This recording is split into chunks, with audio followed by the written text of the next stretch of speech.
Okay, now this one takes me way back. So I didn't have a PS3 for most of elementary school, so I was all in on the Wii.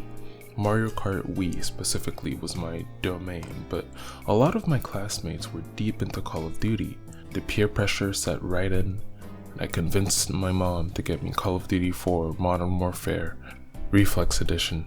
Nobody else I knew at school had it, so I mostly played it alone, but I actually got pretty deep into it. There was no fancy shading or high definition, but it worked quite well, multiplayer included. So many years later in high school, I decided to get the remaster on PC, only to finish it just recently. I don't think I need to introduce this one really. I mean, it is a watershed, blueprint-setting game whose influence is still felt today, for better or worse. Since my first time through Reflex Edition, I've played a number of different shooters, many of which pull from this one, so I wouldn't say that I was as blown away on my second time through, but I wasn't bored either. The gameplay stays quite varied, it doesn't genre swap or anything, but you're often seeing new locales and fighting enemies in a slightly different way. All Gillied Up gives you the option to stealth through sections, and Death from Above makes you a god, for example. It's just very solid stuff, you know. It's much more grounded than its sequels, but it's